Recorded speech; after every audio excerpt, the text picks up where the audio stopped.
Thank you, and never learn. So this was already said, I think, on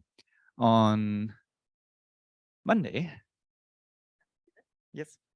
Okay, thank you. Okay, sorry. All right, so it's split into two notebooks. The first one is just learning how to use the code, calculating transmission spectra, emission spectra, how to set up a PT profile, how to set up an abundance profile. And the second notebook is actually running a retrieval on WASP39b, so the near spec data. I think this was also already sent in the Slack. So, right, say we're talking in the PDFs that explain the group sessions. Basically, hopefully you all ran through the setup already. This is necessary for downloading the opacity data. And then there's these two notebooks, one on the introduction exercises and one on the retrieval exercises. Right. Just quickly, there is also a documentation. So petitRADTRANS.readthedocs.io. Yeah, and similar, I guess, to the codes that we looked at before. It's just a subsection of what it can actually do that we'll be looking at here, just due to time constraints, obviously. So yeah, just have a look. Eventually, if you're interested at what's possible. Yeah, but mainly there are a few different cloud models that we have available, simple power law cloud models or clouds from optical constants. We actually also have the Ackermann-Marley cloud model in there. You can do Hansen distribution clouds. You can do high resolution spectra if you want to do high resolution retrievals. Yeah, and there's also scattering and surface scattering and all these features implemented. A range of analysis tools, like contribution functions, plotting opacities.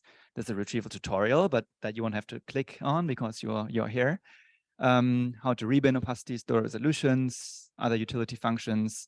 And that's important for the group exercise tomorrow if you're here for that one. There's also a method for interpolating chemical equilibrium abundances. All right, before we get started, I just wanted to give you an exclaimer. So the retrievals that you will be running today, especially, this was quite heavily trimmed down for speed. So the data has been rebinned. The model is quite simple. I think it's like 6 free parameters or so, just because we want to, churn through these maybe like around 20,000 forward models in a few minutes on a single Colab core. So please don't take the retrieved values at face value. Yeah, but this is mainly to show you how to set up a retrieval, how to run it, and how you would go about detecting a mystery feature, or not. Let's see. Yeah, but for the group exercise tomorrow, actually, emission spectroscopy seems to be much easier to run. That's actually much faster. So there'll also be like an in-depth comparison to the actually published results. That's going to be a part of this. All right, so I'm sitting down here. If you have questions, just come by and ask. I think there are some helpers. Could you please raise your hand if you are there? Yes, okay. Yeah, so just go and ask them as well if they're sitting in the vicinity. I also recommend working in teams if you want. Yeah, so I'll be sitting there and answer questions. I'll also scan Slack, and I also brought stickers. So if you want to have a sticker, I'll leave them here so you can take them. All right, thank you. Have fun.